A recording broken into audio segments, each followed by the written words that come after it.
All right. So I'm going to talk about interest rates and inflation, and more so on what it means for the markets and politics. But inflation has been confounding people for some time since the pandemic hit, myself included. I originally thought that we were going to see the spike in inflation was going to be transitory. Then I thought, well, I was wrong about that. And then it turns out that both camps are right. It's partially transitory and it's partially persistent. And figuring out which is which at what times has been a part of the challenge for us. But persistent inflation has been a common theme among central banks and the markets. The Bank of England announced a 50 basis point increase, and it was the 13th consecutive meeting that they've raised rates at. The ECB is targeting a 50 basis point hike with more to come. Australia and Canada, after a pause, raised again, which is what it looks like the US is going to do. And then you even had Norway, Switzerland, and God forbid, Turkey, who decided to fight inflation by raising rates instead of lowering them like they had been. It's been a challenge. And then you look around the rest of the world in the emerging economies who felt the inflation earlier are starting to cut rates. And now you see China's cutting. So you have a very, from this perspective, but the nuts, it's not coming down as everyone would like. If you remember at the beginning of the year, the betting markets, even as recently as a month and a half ago, had 3 or 4 rate cuts this year.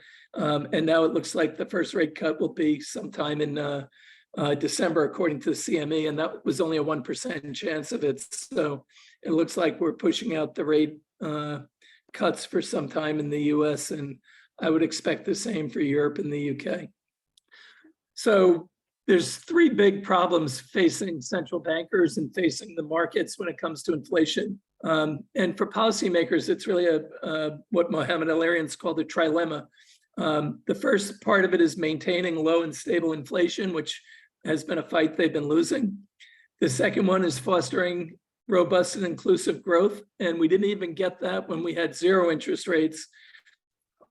Hard to see how we're going to do that with 4% and 5% interest rates. And the last thing is they have to do that while ensuring financial market stability.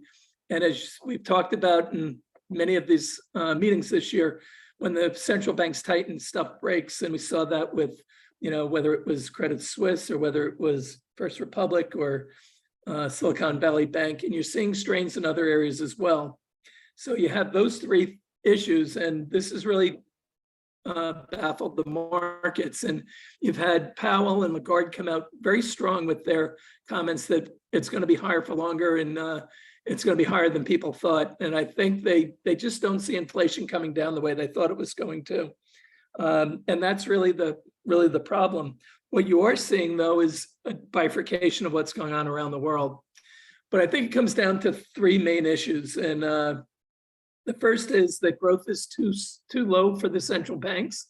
So as they tighten to slow growth, that's going to make a problem that they already have even worse, particularly when you have the debt levels that we have with rising interest rates. As I've mentioned, we're over 300 trillion of global debt. Before the great financial crisis, we were about $207 trillion. So we've added almost 50% to debt and haven't grown global GDP all that much in that time.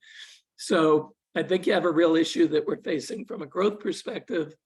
And then you have the other issue that while headlines come down and has been positive, it is still high and stubborn.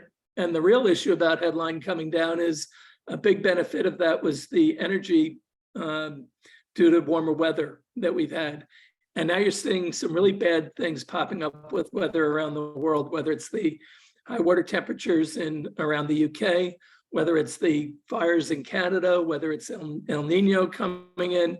You have all these weather-related and energy-related problems coming from that. That's still a problem. But the real issue is, while that's come down, while headlines come down, core has been really stubborn. And it's really stubborn because of 2 areas: housing, shelter, and the other area being wages. And neither of those are moving all that quickly. Housing is coming down. The shelter numbers are coming down, but it's very stubborn.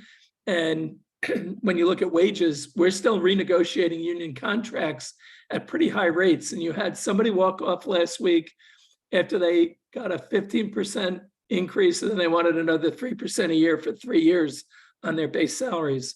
So you can see how these pressures of people who felt they were getting screwed for a while are now coming back, where they want to see get their piece of the pie. That's going to keep pressure on companies. And I had lunch with a professor at NYU. He's an adjunct professor last week. And I said, "Are you excited about the fall?" And he said, "I'm not sure I'm going to have classes because they raise wages for adjunct professors to the highest level of any university in the country. But now they're figuring out how few adjunct professors are going to deal with because they can't afford the rate increases with the same number of people." And I think that's one of the problems that central bankers have. When you keep asking for higher wages, you end up having fewer jobs. And I think that's the big part of the rub. And if they are successful bringing down inflation, it's going to create more unemployment, which then slows growth and creates more strains on corporations. So getting this right and getting the balance right is a real challenge. So when people are criticizing the central banks for being too slow, or they should have done this, or they should have done that, the numbers actually say that whether you're on the persistent side, or they should have moved quicker, or they should move slower, I think there are elements of your argument that are going to be flawed on both sides, and they have been for me. Because you had low rates, you had the inflation pressures and the slow growth, we now had a historic move in short rates, and as you can see on the far right. But the real issue with short rates isn't the change that we've had. It's that we got used to zero interest rates from 2008 to 2015. And then again, after the pandemic hit from 19 into 21. And then all of a sudden in a 10-month period, we had a 5% increase in policy rates in the US. And that is just too much for the system to adjust to. And that's part of the reason why so many people missed the equity market moves this year, is because they were caught off guard by what was going to work and what wasn't going to in this environment. So the IMF came out with a paper last week, and they also spoke at an ECB central bank conference on inflation. And they feel there are 3 uncomfortable truths for monetary policy. And the first one is that inflation remains sticky, and it's taken way too long to return to target. And that for central banks to move off of their inflation fight, as a lot of people are asking, is going to create even more problems in the view of the IMF. The second truth is that while you're doing this fight and trying to meet your 3 goals of, low and stable inflation, robust and inclusive growth, and financial market stability, there are trade-offs in each of those decisions. Are you going to let more people go get laid off and then deal with that, make that a fiscal problem? Or are you going to let rates run a little hotter and inflation run hotter so that people stay fully employed? These are the real problems, and it's easy to sit back and criticize the decisions they're making, but the stakes are high, and they've spent, I think it's probably about $25 trillion to stimulate the economy since 2008. Actually, since the pandemic hit, they've spent about that much in raising their balance sheets. When you think about that, that is an historic amount of money thrown at a problem, and they don't have that much more to throw at it. And so their tools are now more narrow, which leads to the third problem is, if you're going to experience higher inflation for some period of time than you had before the pandemic hit, then you're going to have to deal with that. And I'll touch on why that's a problem and what it might mean for policy. And I think this is one of the things that people are missing in their judgments on what's going on. So this is just a look at inflation in the ECB. And you can see headline was up, it's coming down, it's come down quite a bit, but core has not dropped anywhere near that. And now you have services coming in. And while you had inflation in services staying relatively high, it is starting to come down a bit, but you're not coming down fast enough. And the wage pressures are starting to come through, and you have a tougher winter coming. So that's one element of it, that the inflationary pressures are not one thing, it's many things right now. And there's a worry that the headline area is going to reverse and go back up again as energy problems hit in the fall. But there's three big issues that I think are really screwing up the markets and figuring out inflation, interest rates, and how to invest in the markets, public and private these days. And they are deglobalization, decarbonization, remilitarization that's going on. And if you just look at what deglobalization is doing, and the chart on the left-hand side shows you trade and foreign direct investment restrictions, and the blue is on goods faced by the EU, and the orange is what's imposed by the EU on people trying to do business there. And you can see they're picking up in both areas, and that's not a great setup when we're running that much higher. And that means that capital is going to flow differently than it did pre-pandemic. And the challenges that central banks are facing and the governments are facing are different than the ones pre-pandemic. So that's one element of it. We talked in the lead-in on the remilitarization that's going on, and Peter, you were commenting on what you're seeing in this area working with DARPA and how they're actually changing what they're researching, changing their weaponry, and all that is a big issue. And then you add to it the third big issue of decarbonization. And as we've talked about, Mark, going back to the London conference in 2019, when you decarbonize, particularly with poor planning like we've executed so far, you have a bigger range of outcomes for it, but it tends to be inflationary in the start before it becomes deflationary. And what you can see here in the chart on the right is the range of outcomes that are expected for the climate transition in terms of the impact on headline inflation. And it's 0.2%, but that starts to add up when it starts to move up to 0.4%, when it's just one aspect of the inflationary pressure. So you have a very different world that's going to be much harder to get inflation down. The toolkit is not there that it was, and the challenges that the global economy is experiencing right now and the shifts that are going on that we've talked about for most of this year are real, and they're not changing, and they're going to be with us for a while.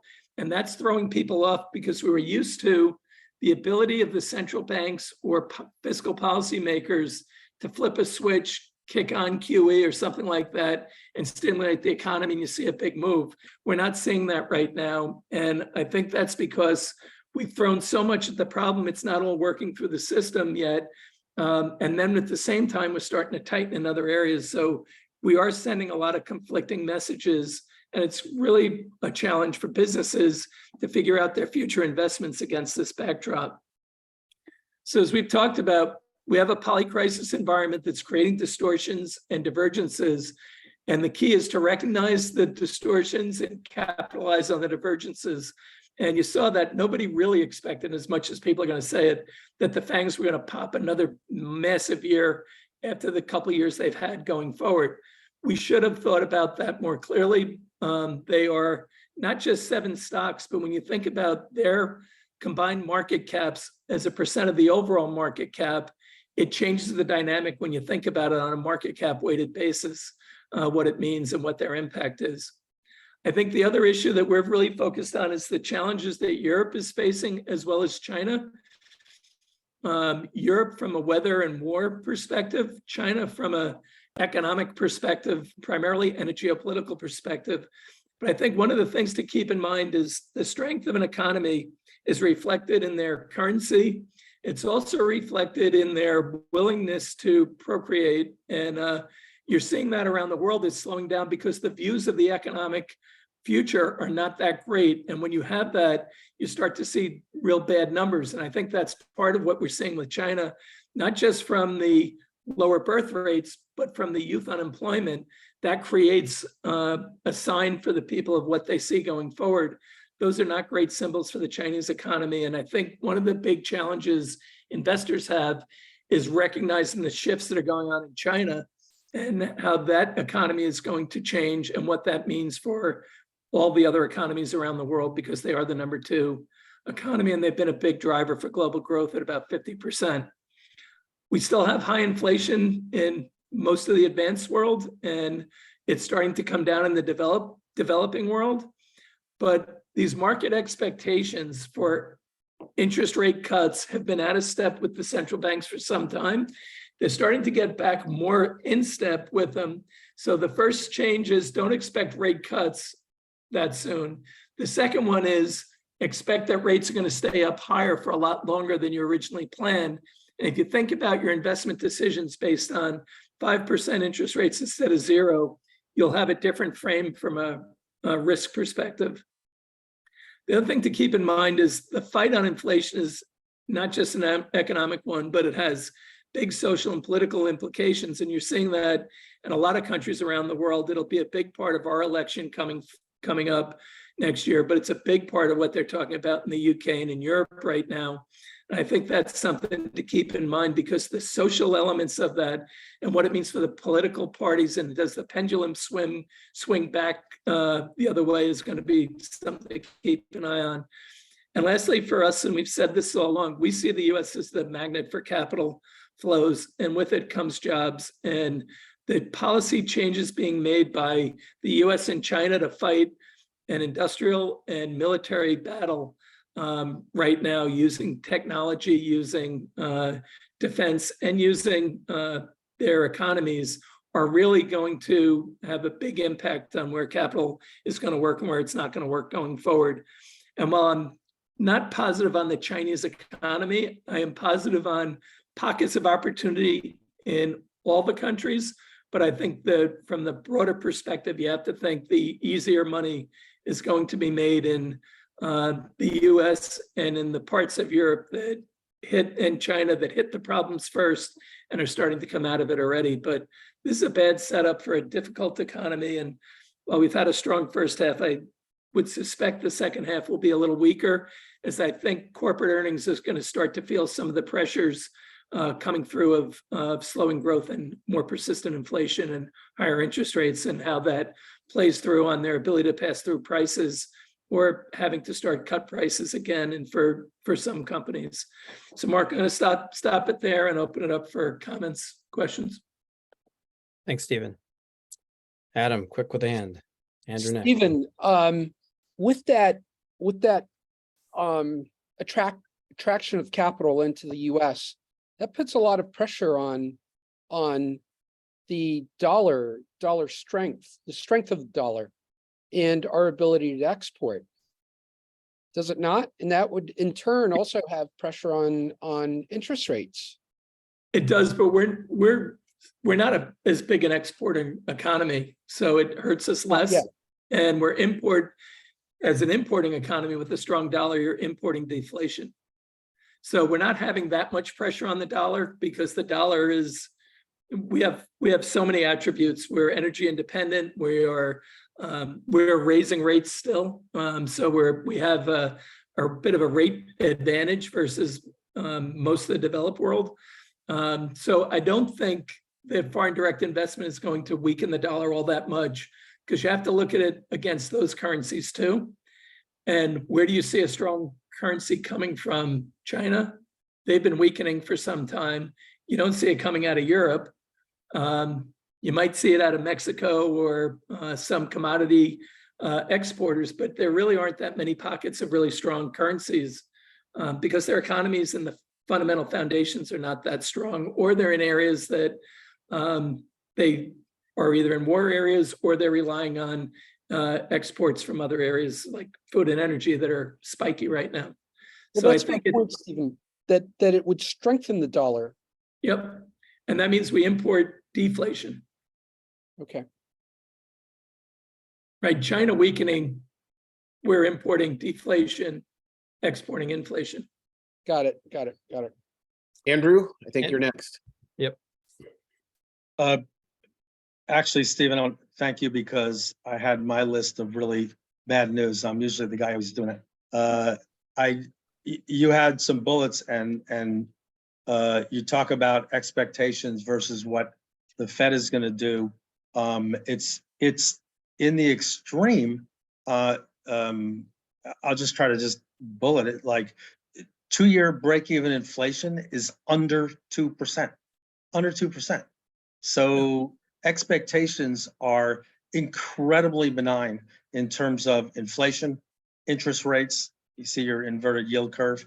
And Europe even more so, because the central banks are still chasing down inflation.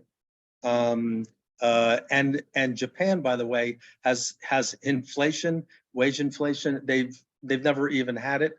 The central bank has done zero, 10 years at zero. Central bank assets haven't come off a little bit in Europe. But my point is that you're seeing asset inflation, markets hitting new highs in both places. It's very distorted because real interest rates are not what people are looking at, especially on a forward-looking basis. And the Japanese currency is in free fall against the dollar again. So the perceptions versus reality, I think was your point, is to me a much bigger issue than the reality itself. Yeah, I agree with that. I would also say though that Japan's another good example of, the strength of your economy is also based on your population growth and your willingness to have kids. And they're not having them, and their population is going the wrong way fast. Yeah, So- I'm talking like Yeah. short term, over a year or two, not the Yeah. long term demographics. But that's part of what weakens their yeah. currencies though in the near term. Yeah. Well, but you bring up a good point though. Even in Japan, their stock market's hitting new highs because they are seeing some level of inflation after not seeing any for so long. So there are pockets where you can make money. It's going to be interesting to see how well Buffett does and how long he stays there.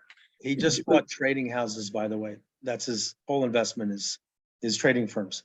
Which is very unusual for him because they don't Not have the characteristics that he would typically have. So makes you wonder who actually made the trades. Mostly Japanese, right, Andrew? Didn't he take out 3 or 4 large positions in Japanese trading houses? More than half a dozen. He's like built a portfolio, but they're all financial businesses and international ones mostly. It's interesting. Yeah, and Stephen, when you say the model, you mean like large troves of cash to manage and use the timing for investments, right? I'm sorry, Jim. His normal style is to buy businesses that have large cash reserves so that he can manage them in the way that he manages insurance reserves. Yeah, strong balance sheets, low growth rates, but steady, stable, and used every day. That's his MO. Whether it's, the reason he bought the Apple was for the iPhone because it's like a can of Coke to him. Right. Yeah. Right. We'll Paul- transition. Paul's up. Yeah, we'll transition to Paul in a second. Stephen, any idea why he would transition to? I mean, I guess they do produce sizable cash flow, but why trading houses? I saw an article saying he wasn't investing in trading houses, that he was actually buying consumer companies, but I believe he's buying trading houses. And I think if I had to guess, I think it's because there's some rules being put through in Japan that are going to change how the big pensions are investing. And there's a lot of money that they think is going to be moving around. And if you're owning the trading houses, he's going to get that change. I don't know how long-term that's going to be. So that's why I'm not sure how long he's going to stay there. Right. Okay. Paul Mangione. But Wanda may know better because she's much more expert on Buffett than I. All things Buffett. Yes. Paul? Great. Hey, Stephen. Yeah, a little in the same theme of like talking about China, I was looking at reshoring and those themes around that. And I started looking at a component of the GDP called the gross private domestic investment, which I guess is one of the components of GDP. And I was assuming that was going to be, peaking, kind of like peaking or leading up, kind of focus on this reshoring. And it's kind of diverging from GDP. So I wanted to know if you had taken a look at that and gotten a sense of why you're seeing that divergence. And this is kind of Q1 data of 2023, already divergent. And it kind of peaked around Q1 2022. And it's been kind of diverging from GDP since then. Not massively, but it's not a nice kind of leading line that you would think would be matching. Well, I think it's because the narrowness of where the benefits of the Inflation Reduction Act and others hit, not every industry wins on that. It's going to be very hard for a a lot of the consumer companies to take advantage of it, where it's easier for the tech companies or defense companies to take advantage of it.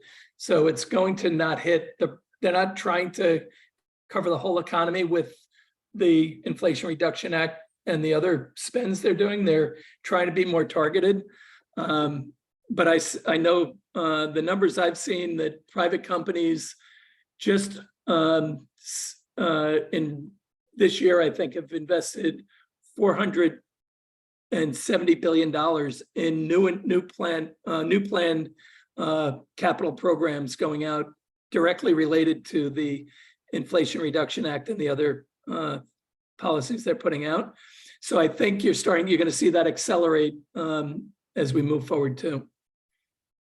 Yeah, I think and there was an article on Monday in the Wall Street Journal about it was like called the $400 billion man. It's the kind of like the US, I won't call it the green bank, but it was like one of the sources of how the reinvesting in green and renewable energy in the US and the US government basically funding it. And so that was why I started really kind of digging and just saying, hey, like this number should be leading up, but I guess your sense is, hey, it's not really going to affect consumer consumption. It's going to really affect tech and defense and I think it'll affect renewable energy. I think it'll affect the companies who can the companies who can earn the benefits of the either the tax credits or the other benefits they're putting out. It's not everybody. And you also have to be thinking, you have to make good long-term decisions very quickly on this.